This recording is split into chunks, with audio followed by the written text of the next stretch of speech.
Mariel es profesora de la Universidad San Francisco de Quito con un PhD en Psicología Educacional de Capella University en los Estados Unidos y un máster en Psicología Clínica de Northeastern University, con especialización en terapia cognitiva conductual y terapia de aceptación y compromiso.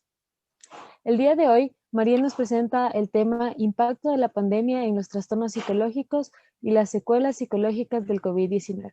Recuerden que si tienen alguna pregunta sobre el tema, lo pueden hacer mediante la opción de preguntas y respuestas o alzando la mano. Al final de la charla les daremos los últimos 20 minutos para poder realizar estas preguntas. Hola Mariel, muchísimas gracias por estar aquí con nosotros. Es un placer tenerla como invitada compartiendo sobre un tema de la psicología tan relevante que ha sido impactado de una manera impresionante por la pandemia global. Hola Romina, muchas gracias. Gracias por la invitación. La primera sorpresa es que cambió un poco el tema, está en la misma línea, pero se me ocurrió que podía compartirles un poco algo más significativo de lo que ha pasado con respecto a la pandemia. Voy a compartir mi pantalla, ¿sí? Em, el título sigue siendo un mismo, pero van a ver que me muevo un poquito a lo largo de mi discurso, digamos. Sí, la idea es hablar unos 30, 40 minutos y que ustedes tengan tiempo para preguntas y respuestas. Me corrigen si es que eso está bien o me avisan para achicar un poquito el contenido. ¿Sí? Em, bueno, creo que la consecuencia psicológica que ha tenido en nosotros, en nuestra comunidad, en los ecuatorianos y en el mundo entero, no es algo de sorprenderse luego de la pandemia. Existen infinidad de estudios en el Ecuador, en los países que fueron más afectados por la pandemia, como lo son Estados Unidos, España, Francia, Ecuador, la ciudad de Guayaquil, por ejemplo. Y siguen saliendo los estudios. De hecho, desde el 29 de febrero, que nosotros entramos en un tema de aislamiento social, se han generado una cantidad de estudios que miden un poquito qué es lo que pasó, ¿no? O sea, cuáles son los efectos que se han creado a nivel psicológico, pero no tan solo eso, sino que también es importante, yo diría, entender un poquito y conversar acerca de cómo las personas que ya tenían un trastorno psicológico, sea cual fuere, manejaron la situación y cuál es también el efecto de la pandemia en ellos, ¿sí? Entonces, yo quiero comenzar compartiéndoles un poquito, espérense un ratito, tengo que ponerle play. Quiero comenzar compartiéndoles un poquito un estudio que realizamos conjunto a otro profesor de la universidad durante la pandemia. Bueno, ustedes saben, esta es una de las imágenes privilegiadas del COVID, por todo lado sale, ¿sí? Y las Naciones Unidas, cuando comenzó todo este tema de la pandemia, avisó y nos dio a conocer el impacto que iba a tener esto en la salud mental global, ¿sí? Hablaron de un gran desafío, imagínense, desde la Segunda Guerra Mundial. Estamos hablando de esta pandemia, ¿no es cierto?, que no tiene precedentes. No hemos tenido una pandemia en nuestra línea de vida. Quizá nuestros abuelos más viejitos y alguno que sobreviva nos pueden hablar, ¿no es cierto?, de alguna pandemia anterior, pero en nuestra vida, en la de nuestros papás, en la de nuestros hijos, no ha habido una situación así. Entonces, las consecuencias que han habido son efectos económicos importantes, comenzando por ahí. Tenemos también el distanciamiento social, que ha sido otro efecto importante. Tenemos la cuarentena, ¿no es cierto?, que también se armó de todo el tema del aislamiento. Tenemos los temas relacionados con la muerte, el confinamiento. Entonces, cada uno de estos factores afectados por la pandemia tiene una relación directa con la salud mental, ¿sí? Si tuviéramos que hacer una charla sobre todos los efectos y las secuelas psicológicas que tiene la pandemia, no podríamos terminar en media hora, 45 minutos. Quizá no termináramos de enumerar la cantidad de efectos que podrían haber. Y por eso les invito un poquito a reflexionar, ¿no es cierto? Y entender quizás ciertos puntos que para mí son los cruciales. Y más que los cruciales, son los más significativos en relación a qué va a pasar ahora, ¿sí? Y cuál va a ser el comportamiento que vamos a ver, como les digo, no solamente en el Ecuador, sino en el mundo, ¿sí? Eh, Nosotros generamos un estudio. Esto salió más o menos en el mes de junio, julio. Este fue un estudio que tuvo varias colaboraciones. Una de ellas fue la Escuela Politécnica Nacional, con la participación de Juan Pablo Díaz y Cintia Lanchimba, el USFQ Business School, ¿no es cierto?, donde estaba de cabeza Franklin Velasco, profesor de marketing de la universidad, y obviamente la Clínica de Salud Mental, y aquí mi participación. Entonces, lo que comenzamos un poquito a ver es qué había pasado en esta cuarentena de los ecuatorianos. Cada uno obviamente se enfocó en aquellos aspectos relevantes de acuerdo a su formación que quería rescatar, ¿no es cierto? Franklin estaba viendo cómo cambió el consumo de los ecuatorianos, tanto Juan Pablo como Cintia nos ayudaron mucho en el tema de las estadísticas, viendo cómo esto se aplicaba, ¿no es cierto?, a los comportamientos de los ecuatorianos post pandemia. Y teniendo en cuenta, ¿no es cierto?, que previo a la pandemia ya existían los trastornos psiquiátricos que representaban más de una quinta parte de la causa, de la carga mundial. Eso es 21% de la carga mundial de morbilidad era representado por trastornos psiquiátricos pre-pandemia.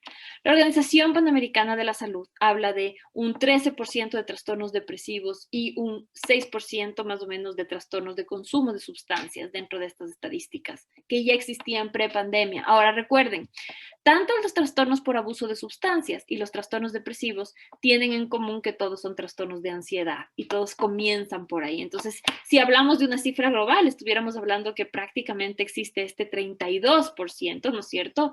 O más de un porcentaje donde ya la salud mental de los ecuatorianos estaba afectada pre-pandemia, ¿no es cierto? Entonces, luego de la pandemia tenemos un incremento de cualquier tema a nivel de trastorno de salud mental. Imagínense en el efecto que va a tener todo lo que es el aislamiento, todo lo que van a hacer, como les decía, el confinamiento, los efectos económicos, los efectos de salud, el duelo, la muerte y todo lo que se ha presentado. No digamos, inclusive hay algo muy importante que es la expectativa, ¿sí? O la incertidumbre que generó muchísimo el COVID. Entonces, no solamente eran las cosas que estaban pasando a nivel económico, ¿no es cierto? O el distanciamiento social, o la cuarentena, o el cuidarse, sino que era esta expectativa de ojalá no me muera con COVID y ojalá nadie de mi familia se enferme con COVID.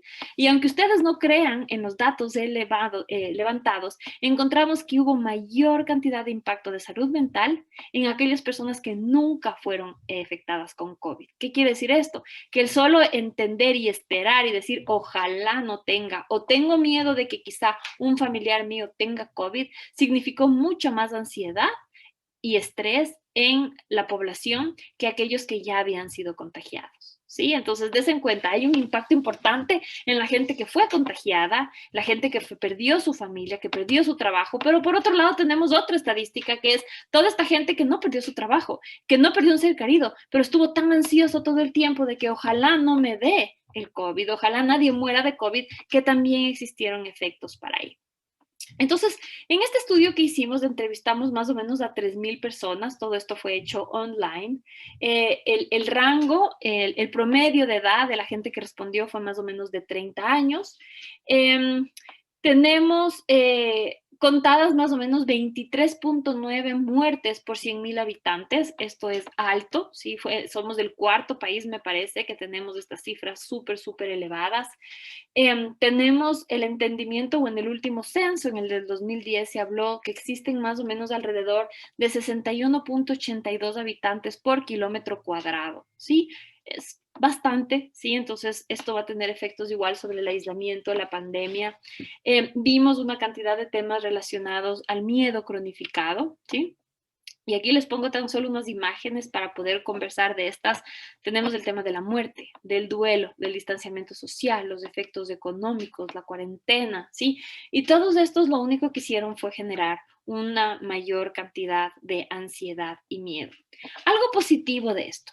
Los estudios hablan de que las personas que ya tenían un trastorno mental, que estaban en tratamiento psicológico psiquiátrico, tuvieron las habilidades para enfrentar mejor la cuarentena. Y esto es un tema muy curioso. En mi trabajo, yo trabajo mucho con pacientes con trastorno obsesivo compulsivo. Ellos, dentro de su formación, ¿sí? Manejan mucho esta incertidumbre, ¿sí? Manejan mucho el miedo a la contaminación, manejan mucho el lavarse las manos 1, 2, 3 veces, fruto de una compulsión a un pensamiento obsesivo. Entonces, con ellos ya hemos venido por mucho tiempo practicando una cantidad de habilidades que les ayudan a mejorar y tomar esta ansiedad que les generan estas creencias, estos pensamientos, estas imágenes de una forma más factible. ¿Qué quiero decir esto? Más adaptativa en su vida. Entonces, muchos de mis pacientes que ya tenían un trastorno, por ejemplo, obsesivo compulsivo, pudieron manejarse mejor. Ya sabían qué era lo que debían hacer. No se fueron en banda con mucha preocupación que teníamos. Recuerden, durante la parte más aguda de la pandemia, uno ponía alcohol no 5, no 6, quizá 10 veces a un artículo que venía de la casa, de la calle, ¿sí? Es porque obviamente teníamos tanto miedo a este contagio y tanto miedo a este virus. Entonces, teniendo en cuenta todos estos factores que les digo yo, tenemos una cantidad de pacientes que van a desarrollar trastornos de ansiedad, muchos de ellos ya los han desarrollado. Muchísimo en el tema ansiedad como tal, ¿sí? Trastorno de estrés postraumático, fruto de muertes, tenemos trastorno de ansiedad generalizada, tenemos un trastorno obsesivo compulsivo, tenemos también agorafobia, este miedo importante a los espacios abiertos o del que no puedes escapar. Ahora recuerden, todo el tema relacionado con fobias, ¿no es cierto?, al miedo, a los insectos, a los virus, a la pandemia, se agudiza aún más con toda esta situación. Yo quisiera hablar de un par de situaciones que han recibido mayor, yo diría mayor visión o mayor estudio internacional, ¿sí? Muchos de ellos tienen que ver, por ejemplo, con el duelo, con la violencia. Yo creo que estos son los que más han incrementado, porque como les digo, como tal, es obvio pensar en el efecto ansioso que esta pandemia ha tenido sobre las personas. Y ya vamos a ver eso cómo se ve reflejado en nuestra sociedad ecuatoriana. Sí, por eso es que traje este estudio a colación. No es solo por compartirles este estudio que hice yo, porque obviamente me gustó mucho participar en el estudio, sino porque creo que tiene una relevancia importante, porque muchas veces estamos comparando y revisando artículos, como lo voy a hacer ahora, exteriores, ¿sí? Internacionales, de los Estados Unidos, de España, de Europa, y muy pocas veces nos preguntamos o generamos información dentro de nuestro país para saber cuál ha sido el impacto de esta pandemia en nuestra población, ¿sí? Entonces, quiero comenzar a hablar de el duelo, ¿sí? El duelo es un tema muy importante que ha salido a colación, porque el duelo no solo se refiere a la pérdida de un ser querido, no se refiere solamente a la muerte de una persona, ¿sí? O a la falta de su compañía. El duelo realmente se refiere a cualquier tipo de pérdida que la persona puede tener en su día a día. Y con esto me refiero a la pérdida de contacto con la gente que está en nuestro día a día, puede ser amigos, puede ser agente del trabajo, la pérdida del trabajo en sí, la pérdida de un espacio propio. Algo que les quería comentar es, nosotros en nuestro artículo, por ejemplo, medimos este término que utilizan muchísimo en los Estados Unidos que se llama el overcrowding. Sí, el overcrowding sería el hacinamiento de cierta forma. Y lo que quisimos ver es cómo el hacinamiento estaba afectando la salud mental. Sí, si existía una relación importante entre el espacio que tú tienes en tu casa y la salud mental. Algo que habíamos encontrado es que tenemos un promedio de 3.8 habitantes por casa, o sea, por household, digámoslo así, en Ecuador. Este fue del censo del 2010, entonces quizá ha subido ese número.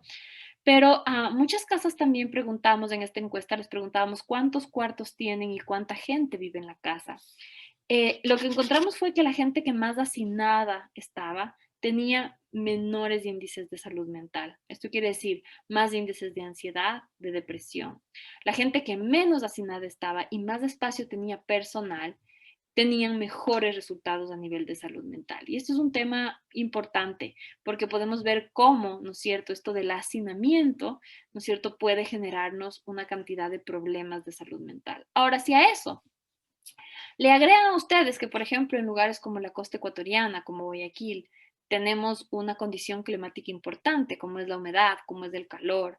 Y si a eso le agregan a ustedes que existe un nivel socioeconómico medio y bajo en muchas de estas poblaciones de Guayaquil, tenemos el hacinamiento, tenemos la pobreza, tenemos el calor, tenemos malas condiciones. Todo esto es el un momento perfecto para que un problema ansioso de salud mental, de depresión, se cree. ¿Sí? Y yo creo que las estadísticas nos mienten todavía porque no tenemos claramente un número de qué es lo que va a pasar de aquí al próximo año, que muchos de estos trastornos de salud mental crezcan, ¿no es cierto? Porque fueron creados en esta pandemia, pero mucha gente todavía no ha recibido la ayuda que necesita. Entonces, esto va a crecer. En el tema del duelo, no ha habido, por ejemplo, un manejo importante del manejo de las emociones. Sí, hay muchas personas que perdieron a muchos seres queridos. En muchas casas, no solo perdieron a uno, sino a varios. Si ustedes ven muchas historias, en la ciudad de Guayaquil específicamente, hay 2, 3 y 4 miembros de la familia que fallecieron. Em, Esto no solamente deja el duelo emocional, sino también un tema en el duelo, en la separación o en la imposibilidad de afrontar una crisis económica, porque mucha gente estaba sin trabajo, no tenía que comer. Recuerden que el tema del aislamiento era un tema un poco ficticio, de cierta forma decir, porque si eres una persona que trabajas del día a día y necesitas vender algo todos los días para poder comer, el quedarte aislado 20 días no es una opción. Peor un mes, no digamos 2. Entonces, quizá nosotros, desde una situación cómoda, diría yo, que tenemos muchas veces los medios para poder subsistir, crisis tan largas, ¿no es cierto?, sin un ingreso económico fijo, o que teníamos la suerte de tener un ingreso económico físico, nos vimos emocionalmente afectados. No digamos de estas personas donde sus necesidades más básicas no fueron atendidas, ¿sí? Y les estoy hablando de comida, les estoy hablando de agua limpia. Eh, Hablábamos, por ejemplo, de lávate las manos como prevención del COVID, ¿sí? ¿Cuántas de esas personas tenían agua potable en sus casas para poder hacer esto? Entonces, des en cuenta que inclusive las recomendaciones para mantenernos saludables representaban de cierta forma un factor importante que podía generar ansiedad en muchas personas. No sé si es que quieren comenzar con preguntas aquí o quieren que yo siga eh, o que yo siga dando la charla, porque tengo algunas preguntas en el chat. Entonces, quería ver cómo lo quieren manejar, chicos. ¿Quieren que yo siga y luego respondemos las preguntas o prefieren que dé espacio a las preguntas mientras estoy hablando?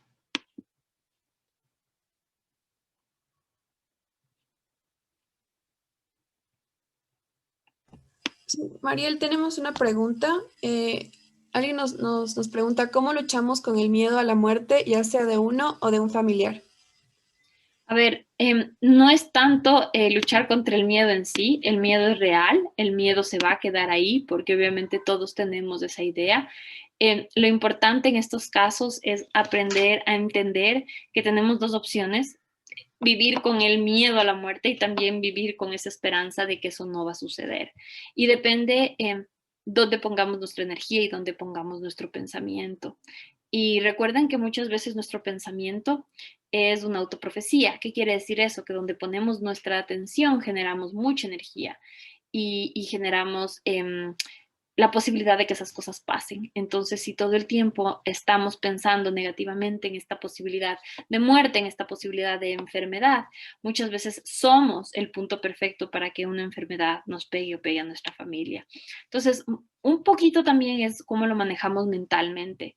Y una de las cosas que se ha aprendido mucho en la pandemia es cómo invertir mis pensamientos y cómo poner mis pensamientos, darles energía positiva para obviamente mantenerme emocionalmente feliz, emocionalmente positivo y esto que ayude a evitar, ¿no es cierto?, el contagio de una enfermedad. Recuerden la importancia que tiene el sistema inmunológico con nuestro sistema nervioso. Entonces, obviamente, el dar chance o el estar angustiados todo el tiempo, ¿no es cierto?, da aún más posibilidad para que nuestro sistema inmunológico esté disminuido y obviamente seamos presa más fácil de cualquier tipo de enfermedad, no digamos solamente el COVID.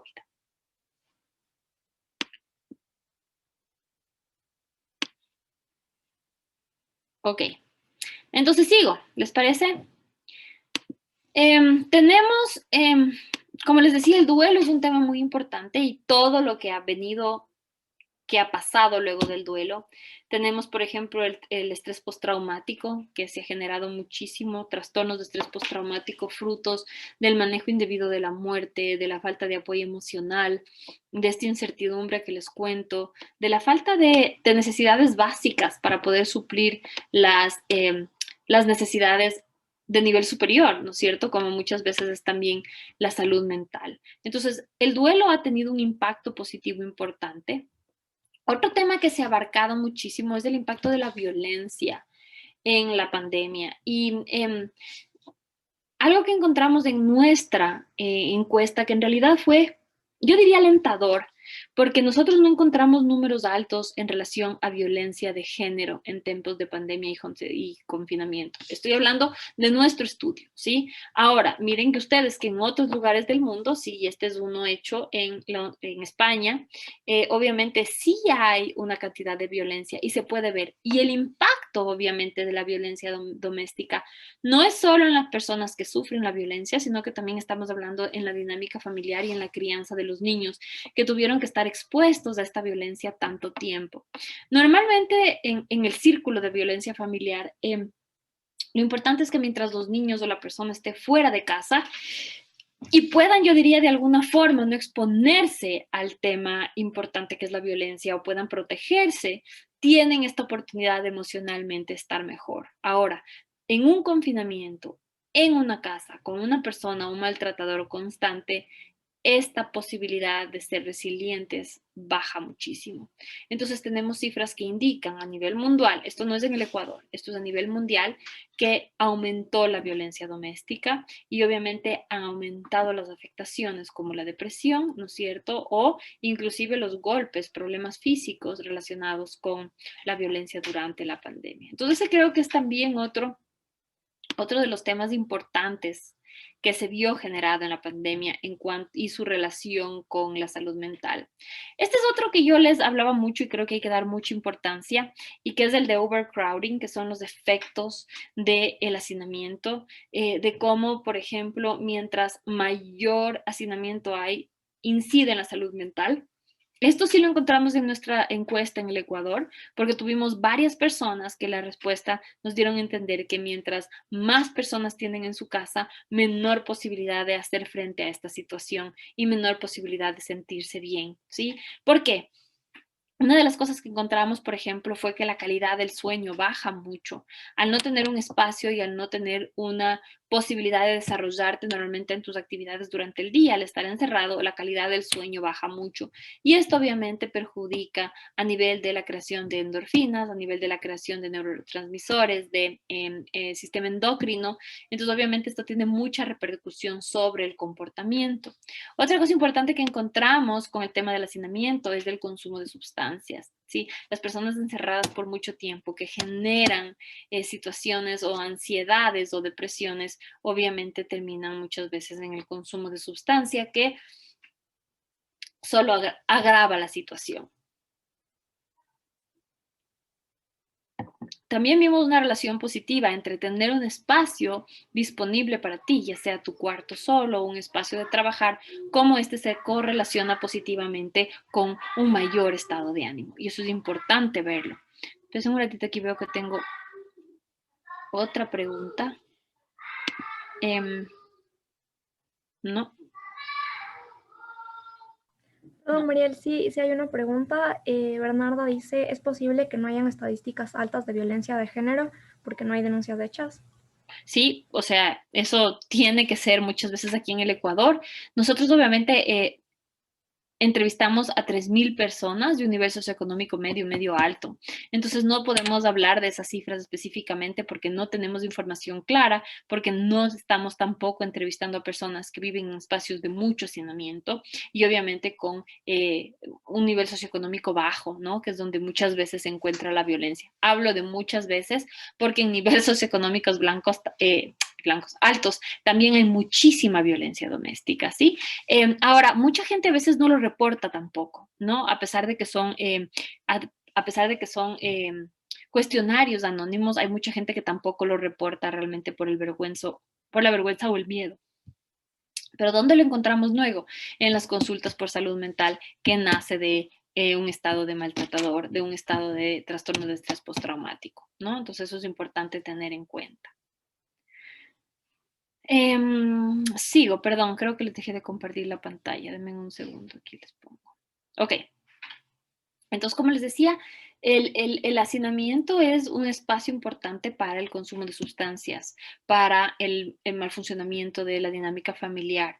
Entonces, todos estos temas ahora que la gente ya comienza un poco a salir de casa, ¿no es cierto? Comienzan a disminuir, pero eso no quiere decir que ya hayan generado una situación importante de ansiedad o de depresión en los pacientes que estuvieron expuestos a estos espacios muy reducidos, ¿sí?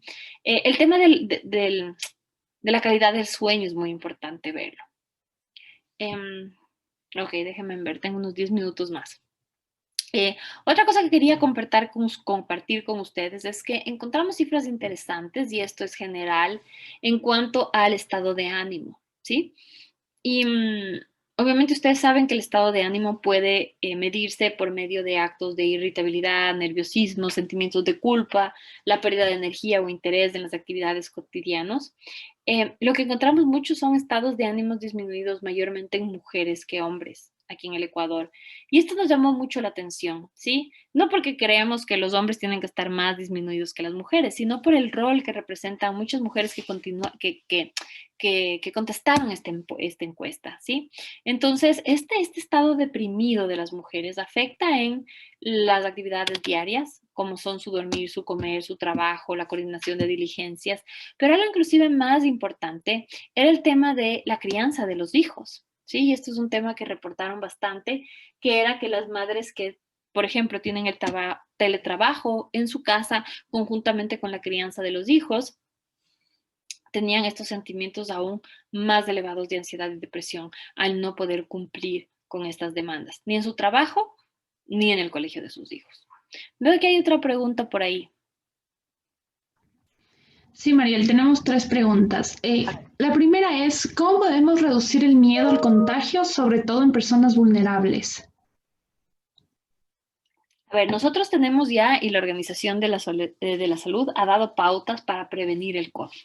Como les digo, no estamos del todo inmunes, ¿sí? Pero ¿qué podemos hacer? Hay cosas que podemos controlar.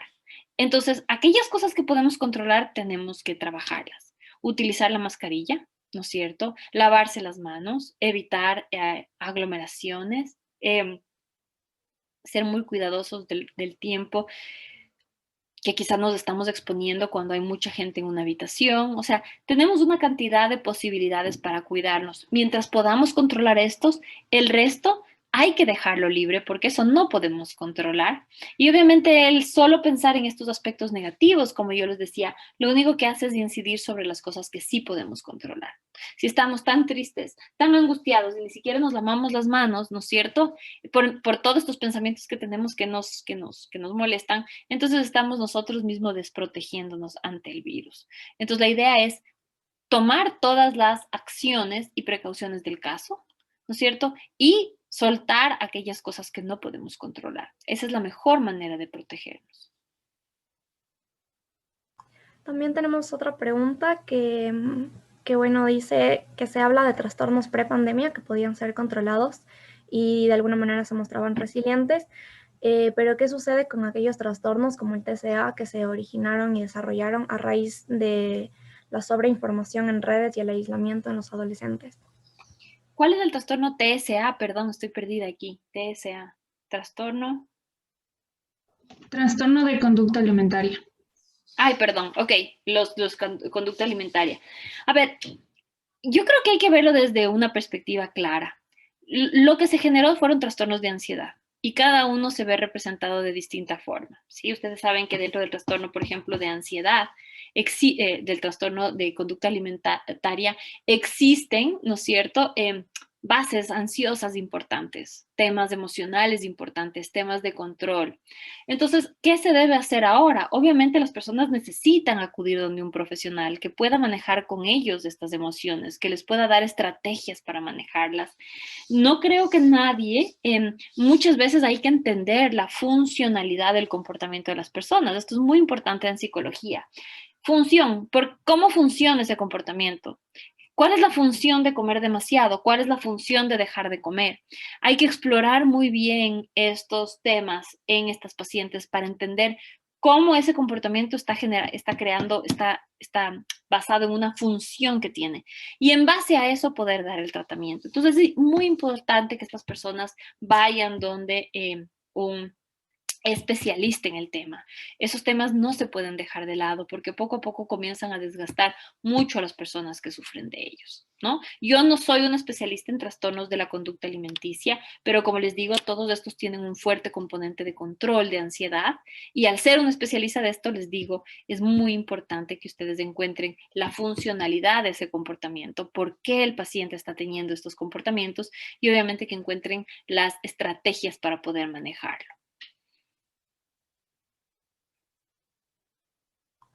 Bueno, Mariel, todavía tenemos más preguntas, pero creo que, o sea, están un poco variadas, entonces mejor las dejamos para el final. Final. Ok, entonces termino la presentación, ¿sí? Me falta poquito de todas formas.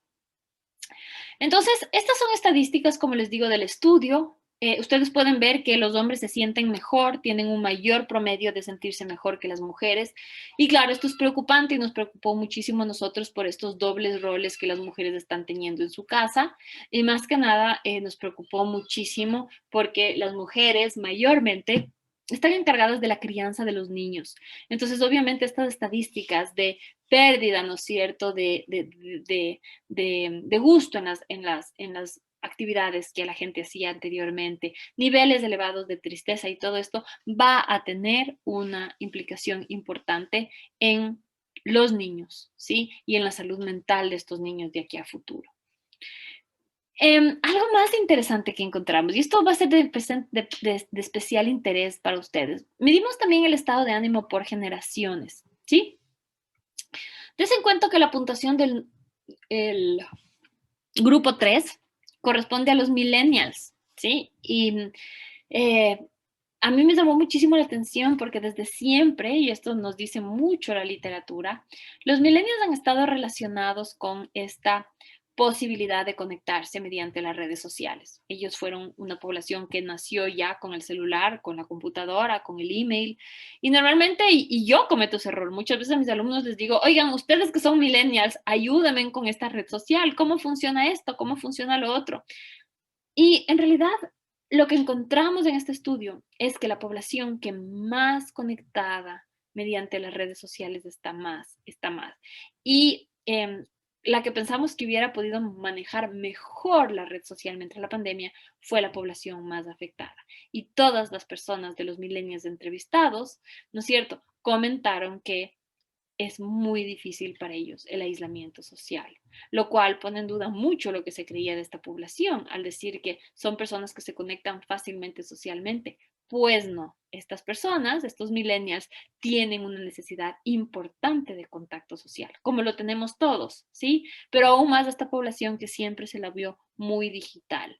Algo importante en la población de los millennials también es que es una población que ha cuidado mucho de su salud mental y es una de las primeras, digamos, generaciones que invierte mucho en su salud mental y que se da de cierta forma, se da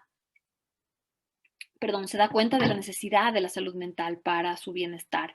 Entonces, esta población es una población que más ayuda psicológica está pidiendo y además es una población que previo a la pandemia representaba un porcentaje alto de personas que acuden al psicólogo. ¿Sí? Entonces, yo aquí simplemente les he dejado yo creo que es un buen momento de reflexión, ¿no es cierto? De entender y ver un poquito más allá y ver qué va a pasar con esta población, qué va a pasar con esta población que ha sido coartada tanto de esta necesidad de relación social que tanto les hace bien, con todas estas madres que no pueden asumir dos roles, ¿no es cierto? Esto va a generar no solo un impacto a nivel de ellos como personas, sino también en las dinámicas familiares de sus familias, de sus padres, de sus hijos, en el crecimiento. Quizá de aquí a 10 años, por ejemplo, tenemos una ola importante de trastornos de depresión y ansiedad en niños que fueron pequeños del momento de la pandemia y ahora han tenido que vivir con estos padres muy deprimidos, ¿no es cierto?, que no han podido darles la salud mental necesaria para crecer saludablemente a nivel de su cognición, ¿no es cierto?, y de sus emociones. Entonces creo que esta pregunta es una pregunta muy importante y como les digo, todas las acciones que les comenté anteriormente son tan solo, ¿no es cierto?, todo lo que vemos, todo lo que los estudios publican, pero mayormente tenemos que concentrarnos en lograr dar ayuda específica a las personas que están generando trastornos ansiosos, trastornos depresivos, post pandemia, y obviamente darnos cuenta cómo los diferentes factores de la pandemia fueron contribuyentes para generar estos estados, muchas veces de malestar constante y discapacitante para la población. Con eso yo estoy aquí con mi presentación, así es que creo que sí, son casi 40, entonces tenemos tiempo de preguntas y respuestas. Sí, y muchas gracias, Mariel. Ahora vamos a justo este espacio de preguntas y recuerden que si es que tienen alguna otra pregunta pueden seguir haciéndolas por el espacio de preguntas y respuestas. Tenemos la siguiente pregunta que es, ¿cómo ayudar a una viuda o viudo que se encuentra solo en su casa por el confinamiento? Perdón, se me cortó un poquito la última parte de tu pregunta. Claro, te la repito. ¿Cómo ayudar a una viuda o viudo que se encuentra solo en su casa por el confinamiento? Ok, muchas veces con poblaciones de la tercera edad es muy importante darles herramientas de conexión. Normalmente estas situaciones angustiosas o depresión para la tercera edad se da mucho porque dejan de tener las conexiones que tenían anteriormente. Recuerden que muchas veces las personas de la tercera edad hacen amigos donde compran pan, el que les va a dejar la ropa, la persona que les ayude dentro de casa. Esas son las relaciones, ¿no? No es que estas personas salen, ¿no es cierto?, a buscar relaciones sociales fuera, sino que están parte de su día a día. Y ellos pierden eso mediante la pandemia. Entonces, lo importante, por ejemplo, es, si hay un abuelito o hay una abuelita, es importante que los nietos se turnen, llamándoles todos los días, haciendo sesiones de Zoom. Quizá, abuelita, por favor, ayúdeme. ¿Cómo hacía usted ese locro que le sale tan bien? ¿Sí? O, abuelito, ¿se acuerda usted que me enseñó esto? Quiero que me vuelva a comentar de este tema. A las personas de la tercera edad les entretiene muchísimo todo este tema que tiene que ver con contar historias, ¿sí? Tener relaciones importantes. Entonces, una ayuda siempre puede ser el volver a generar estas relaciones. De cualquier forma, puede ser por una pantalla, por una llamada, pero la conexión va a ser muy importante. Gracias, Mariel. También tenemos una pregunta sobre cómo manejar la ansiedad en los problemas alimenticios. A ver, como decía yo, vuelvo al tema de hay que encontrar bien cuál es la función de ese comportamiento. Les doy un ejemplo. Puede ser que una estudiante, una persona esté dejando de comer por lograr que alguien le ponga atención. ¿Qué quiere decir esto? Puede ser que sus padres están enrollados todo el tiempo en peleas importantes y al ella dejar de comer genera un problema para su mamá y su papá y hace que ellos conversen o hace que ellos le den más atención.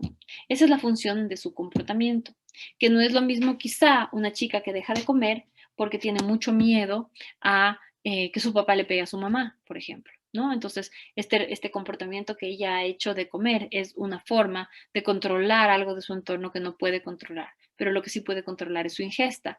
Entonces, lo primero que tenemos que encontrar es cuál es la función de la conducta del paciente, porque es la única forma en que podemos dar un tratamiento adecuado. Gracias, Mariel. La siguiente pregunta es, ¿el aumento en el número de suicidios por la pandemia está relacionado con frustración y sentimientos de inferioridad individuales? ¿Y qué rol toma la sociedad en esto? Esa estadística que dice la persona, no sé si esté totalmente correcta. El suicidio por sentimientos de inferioridad, ¿esa es la relación que existe? ¿Eso es lo que dice la pregunta? Sí, dice, el aumento en el número de suicidios por la pandemia está relacionado con frustración y sentimientos de inferioridad individuales. Perdón, me está preguntando, yo pensé que estaba aseverando. No, A ver, los suicidios pueden ser por varias cosas. Yo no me limitaría a decir tan solo que son por estos sentimientos de inferioridad. Muchos suicidios se ha visto por abusos de sustancias también. ¿Estos qué quiere decir? Que son suicidios no controlados, o sea, que la persona no quería morirse, pero se muere por el abuso de sustancias. Tenemos también, por ejemplo, falta de bienes básicos, como les digo, la comida. El agua limpia también ha sido razón por la que muchas personas o han muerto o se han quitado la vida. La falta, el, em, el sustento económico, ¿sí? Como padres, yo les digo, yo como mamá, en realidad el estar angustiado y pensando qué les voy a dar de comer a mis hijos, cómo voy a pagar el colegio, ¿sí? ¿Qué les voy a dar para vestirse? Puede ser también un ente importante angustioso. Entonces, yo no direccionaría que todo el tema del suicidio tiene una relación directa con sentimientos de inferioridad. Yo diría que hay varias causas. Una de esas podría ser un sentimiento de inferioridad, pero mayormente también pueden ser consecuencias de trastornos psicológicos y psiquiátricos importantes.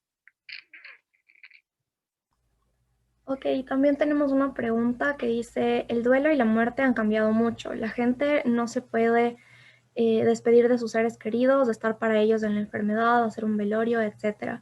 Entonces la pregunta es, ¿qué otras estrategias propones para llevar el duelo? A ver, el duelo se lo puede trabajar de muchas formas, ¿sí? Y muchas veces, si bien es cierto, el estar con la persona que moría es de ayudar a cerrar un ciclo, también se pueden cerrar ciclos de otras formas. Hay muchísima terapia a nivel de la biblioterapia, por ejemplo, donde podemos escribir cartas a personas que fallecieron, podemos generar obras literarias, podemos generar, con algunos pacientes muchas veces se hace un álbum fotográfico recordando ciertas cosas. Lo importante es ver qué es lo que necesita el paciente para cerrar este tema que quizá lo está agobiando. Pero existen muchas estrategias que se pueden utilizar. Como les digo, la biblioterapia es tan solo una de ellas, pero sí se la puede usar. Continuamos con la siguiente pregunta. ¿Qué hacer con mis hijos jóvenes? Ellos salen con las medidas necesarias, pero de todos modos esto me molesta y me angustia a un posible contagio. ¿Cómo se podrían evitar peleas con ellos?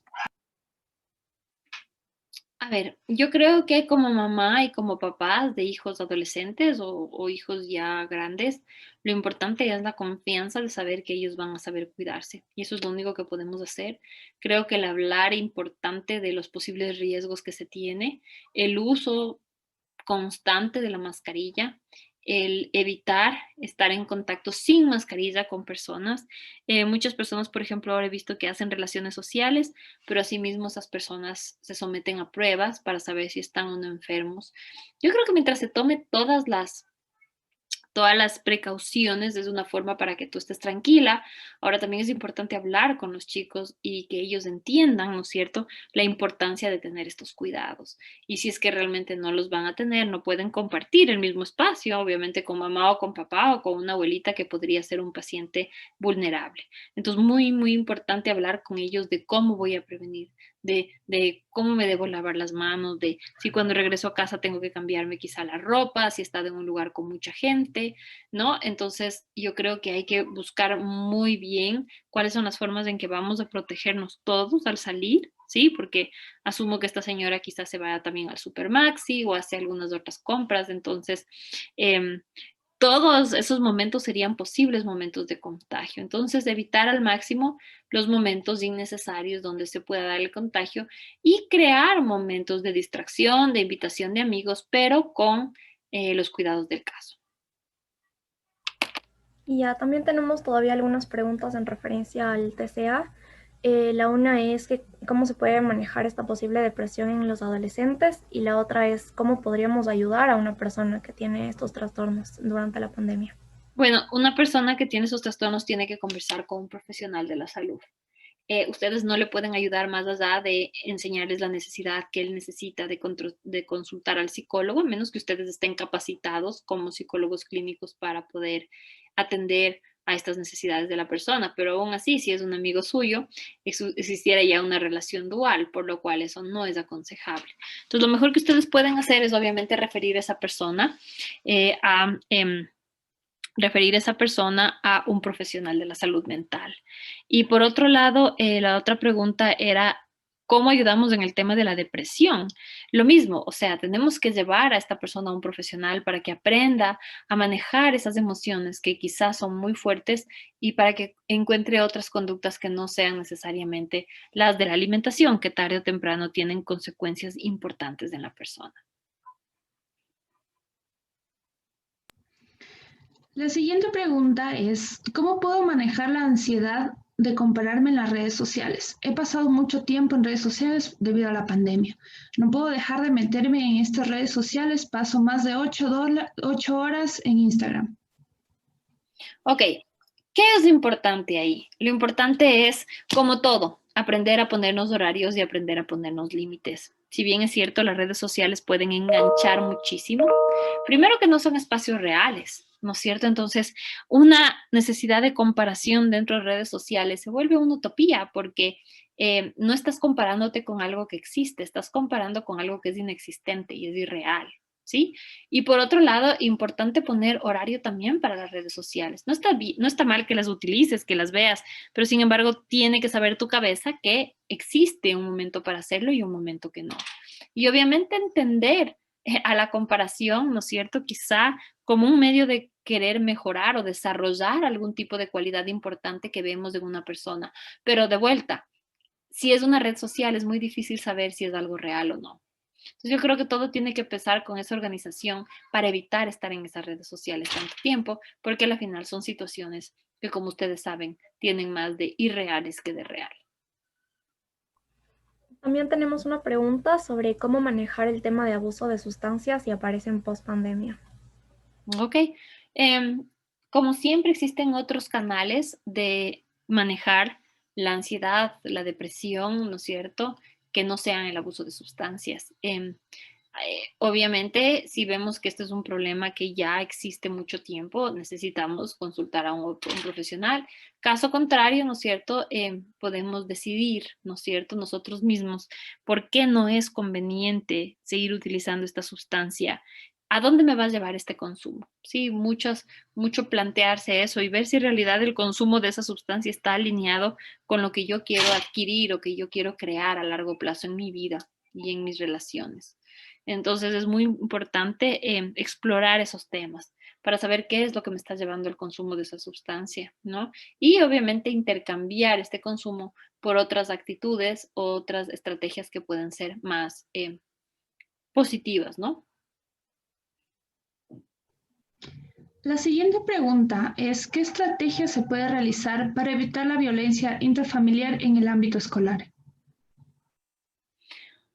A ver, es muy importante, ¿no es cierto?, aclarar expectativas entre las parejas, entender el comportamiento violento como una forma de comunicación totalmente negativa que afecta a largo plazo a las familias, pero se debe crear también canales de comunicación para que estas personas, en vez de recurrir a la violencia, puedan recurrir a otras formas de comunicarse con las personas en su familia.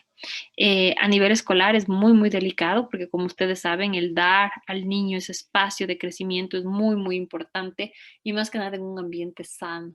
Entonces, siempre creo que es un poquito entender las expectativas de la otra persona y manejar muchísimo la comunicación asertiva. Ya, y con respecto un poco también a este tema, hay otra pregunta que dice, debido al confinamiento se conversaba que aumentó la violencia doméstica, por tanto, ¿cómo se puede ayudar a aquellos niños y adolescentes que sufren de ansiedad, retraimiento y sentimientos de no haberle sentido a la vida y estudios a tan corta edad?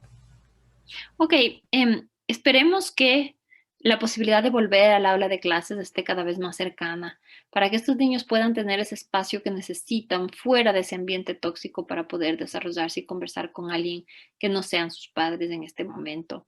Entonces, eso va a permitir que la persona pueda estar mejor. Lamentablemente vamos a tener muchos niños con estos problemas y yo creo que va a ser un llamado importante a los profesionales de la salud mental para que obviamente puedan dedicar su tiempo a trabajar con estas personas, porque vamos a tener mucho de esto una vez que ya exista la presencialidad, por ejemplo, en muchos planteles educativos.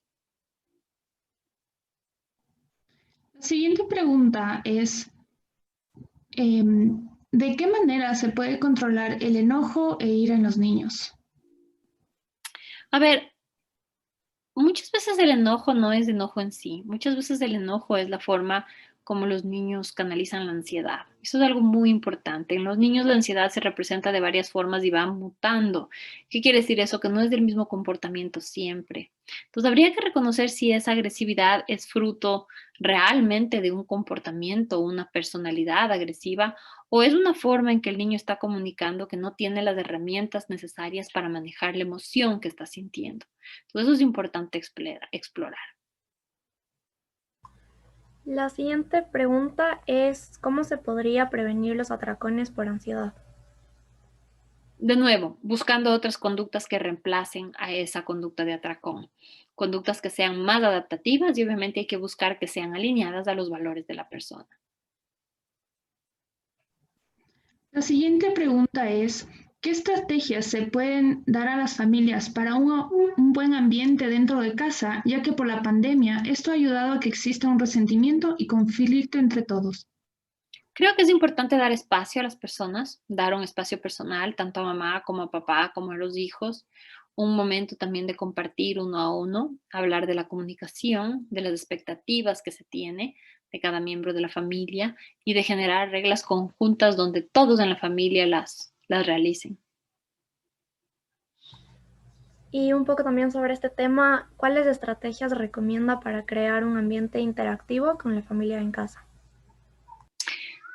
Muchas veces los juegos de mesa son un momento bonito para poder compartir, como yo mismo decía, crear expectativas y reglas claras entre todos los miembros de la casa. Entonces nos vamos a sentar, vamos a coger un pliego de cartulina y todos vamos a escribir lo que esperamos del uno del otro y todos vamos a cumplir con las reglas, tanto mamá como papá, vamos a seguir estos pasos. Entonces la idea es poner expectativas muy, muy claras y se les puede hacer muchas veces a manera de juego, ¿sí? Algo que sea muy interactivo y que no suene a vamos a hacer estas reglas, sino que vamos a buscar formas en que todos podamos funcionar mejor en esta casa. Yo quisiera, por ejemplo, que el rato que me voy a bañar todas las mañanas me den ese espacio, yo tengo esos 10 minutos. A cambio de eso, yo me voy a bañar y voy a salir y voy a hacer el desayuno para todos ustedes o alguien que me venga y colabore en la parte del desayuno. Entonces, de cierta forma, vamos a actividades y damos obligaciones a cada miembro de la casa, ¿no? Y eso nos ayuda a construir esta comunidad que se necesita.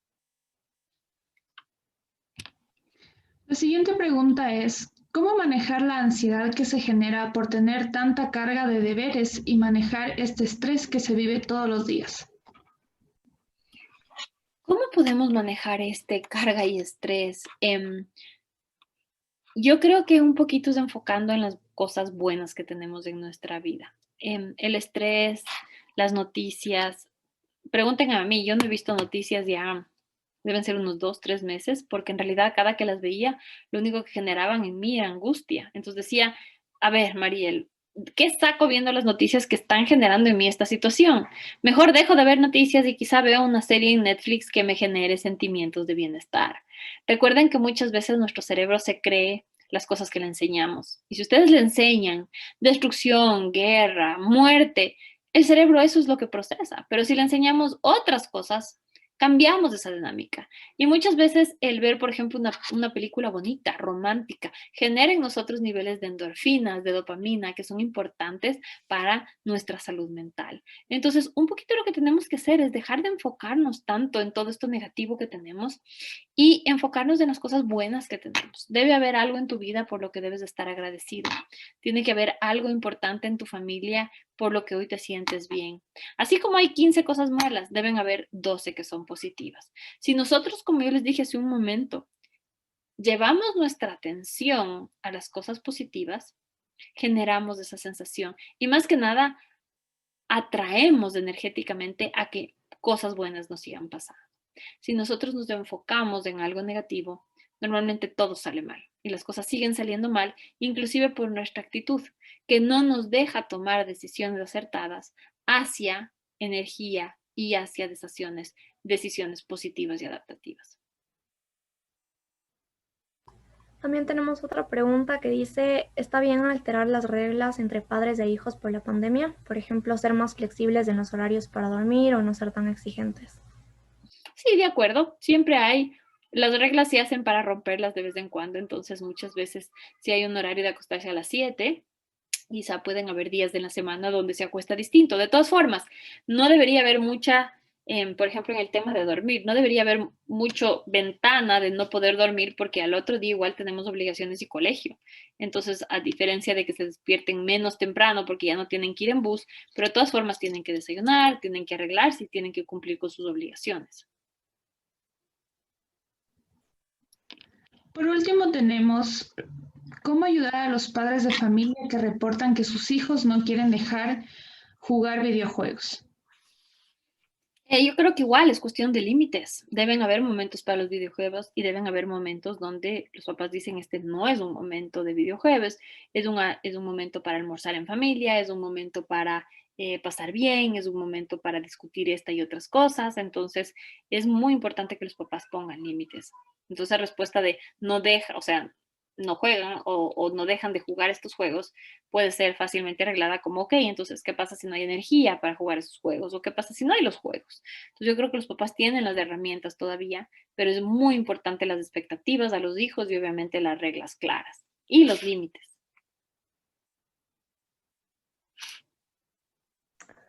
Listo, con eso concluimos esta charla. Muchísimas gracias, Mariel, por todo lo que nos has compartido el día de hoy. Una experiencia que nos enriqueció nuestro conocimiento sobre la psicología, los trastornos y todo esto relacionado con la pandemia. Ha sido un gusto tenerla como invitada y queremos agradecer de parte de todos los organizadores de este evento y de las personas que nos acompañaron por brindar su tiempo el día de hoy. Gracias. Igualmente, muchas gracias a todos los que pudieron asistir a esta charla. Esperamos verles a lo largo de la semana para que juntos podamos aprender mucho más sobre la psicología. Muchas gracias a todos. Hasta luego, gracias. Chao. Gracias, Mariel.